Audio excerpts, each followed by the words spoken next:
शिकायत उनसे भी दर्ज कर रहा हूं जो जब पाकिस्तान जीतता है तो आतिशबाजी करते हैं, जो जब पाकिस्तान जीतता है तो जश्न मनाते हैं।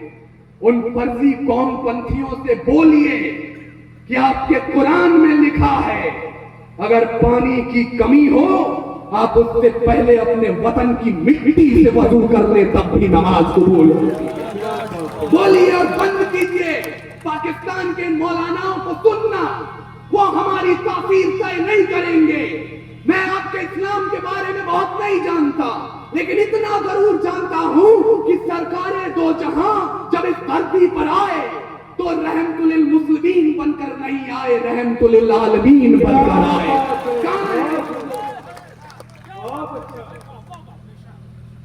आज के हालात देखिए और दो पंक्तियां सुनिए ईमानदारी के साथ। कोई इजराइल को महान बताता, कोई बोल रहा ईरान बड़ा है, मैं ढूंढ रहा हूं कौन मुजाहिद लाल किले के साथ खड़ा है। मैं ढूंढ रहा हूं और ऐसे नहीं मिलेगा मुझे। कैसे आप मुझे सूचित करते हैं कि यहां हम सब लोग तिरंगे के नीचे हैं, किसी हरे झंडे के नीचे नहीं है, किसी केसरिया परचम के नीचे नहीं है। मुझे सूचित कीजिए, क्योंकि मैं उनको शब्द चढ़ाता हूं। हिंद जिनकी जान था, नाम हिंदुस्तानी जिनका, मजहब हिंदुस्तान। क्या बात है।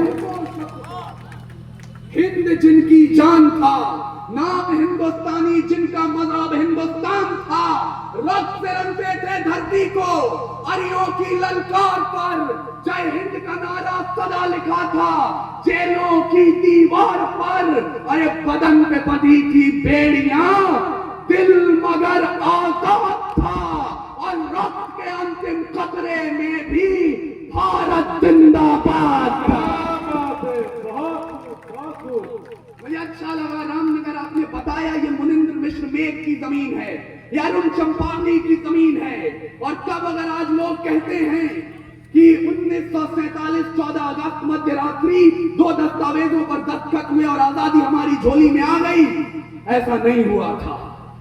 कतरा कतरा खून दिया था, दी जवानी जुनून दिया था। खड़े अंग्रेज माने नहीं, गोलियों से भून दिया था। गोलियों के गाल नहीं थे, ना आवाज वजीरों की, खनखनाहट गूंजती थी। सेल्यूलर में जंजीरों की राजनीति से मिली नहीं है, नहीं खरीदी पैसों से। सौदा लहू के मोल हुआ था, भगत सिंह जैसों से अम्माओं ने गोली खाई थी। बेटे लटके फंदों पर, आजादी की डोली उठी है कुर्बानी के कंधों पर।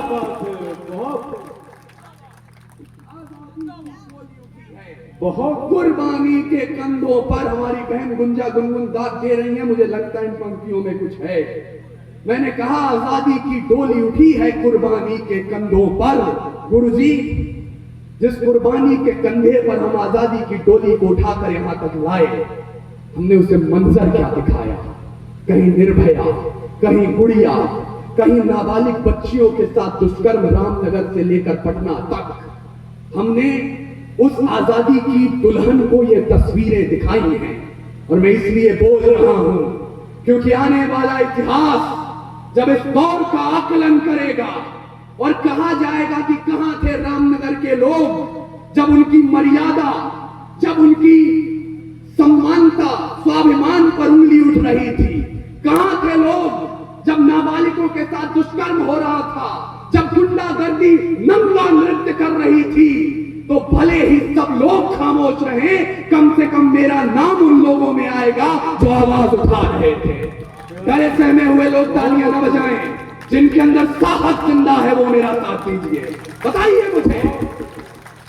बहुत शुक्रिया। तस्वीर बदलेंगे आप, और जो लोग यहां बैठे हैं वहां तक बातें पहुंचाते हैं उन्हें कहिएगा हम लोग कयामुद्दीन कयाम के देश में रहने वाले लोग हैं। व्यवसायी हो, समाज सेवी या पत्रकार, पाप की हवेली पे झुका सर अच्छा नहीं लगता। सियासी रहबरों का, दुश्मनों का और दुनिया का बहादुर कौम की आंखों में डर अच्छा नहीं। क्या बात है। जिंदा है आप लोग, ये अच्छा लगा। तब बोल रहा हूं मैं, आजादी की डोली उठी है कुर्बानी के कंधों पर। मैं आपको निराशा बांटने नहीं आया हूं। ये 2-4-10 लोग ऐसे हर शहर में होते हैं जिनके पास नया नया पैसा आ जाता है, एक आध खिलौने वाली बंदूकें लेके घूमने, सब होता है। आप डरिएगा मत। बहुत अच्छा, सलाम करता हूं आपको। और हो सकता है मेरा लड़कपन हो, पर इसलिए बोल रहा हूं क्योंकि मैंने बहुत बचपन में शिव ओम अंबर साहब को सुन लिया था कि अब बच्चन हवाओं का रुख मोड़ देंगे हम, या खुद को वाणी पुत्र कहना छोड़ देंगे हम। और जिस दिन भी सच लिखने में कांप गई कलम, कागज को फाड़ देंगे, कलम तोड़ देंगे हम। शुक्रिया, लेकिन मैं आपको निराशा बांटने नहीं आया हूं। भूलिएगा मत, जब पूरे विश्व को अक्षर ज्ञान तो छोड़िए, चिन्ह ज्ञान नहीं था, हमने 4 वेदों की रचना कर दी थी।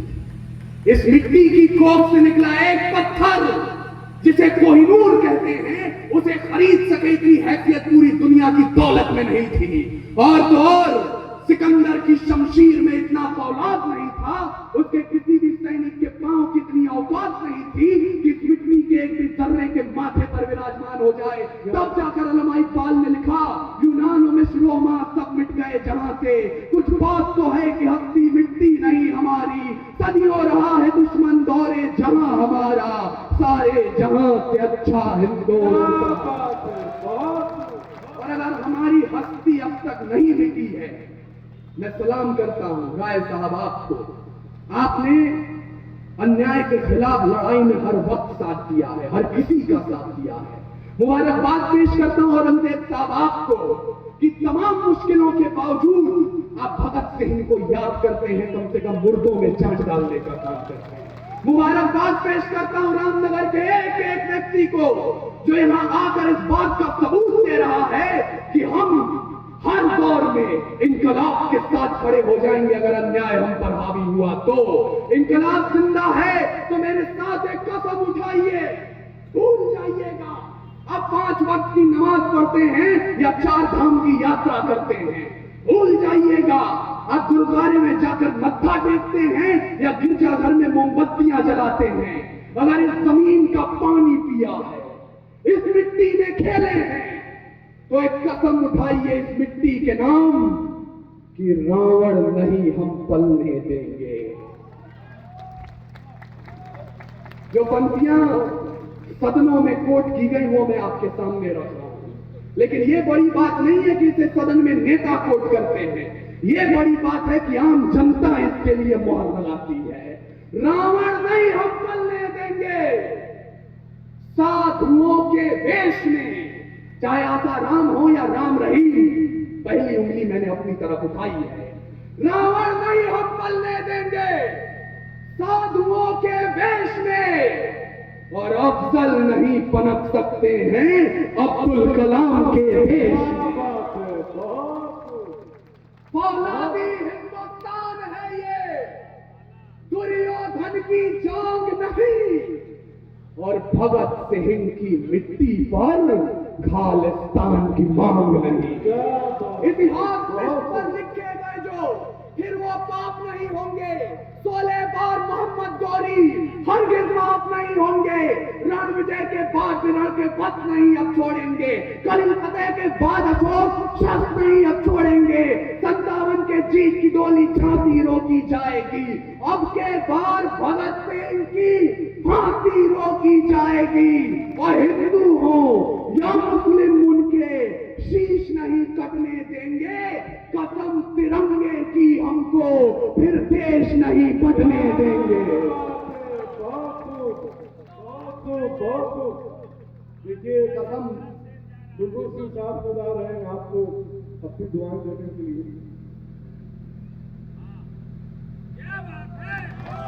एक और 2 बार ताली बजाएं आप लोग। मुझे अच्छा लगा आपने परिचय दिया कि शेर बूढ़ा भी हो जाए तो शेर ही होता है।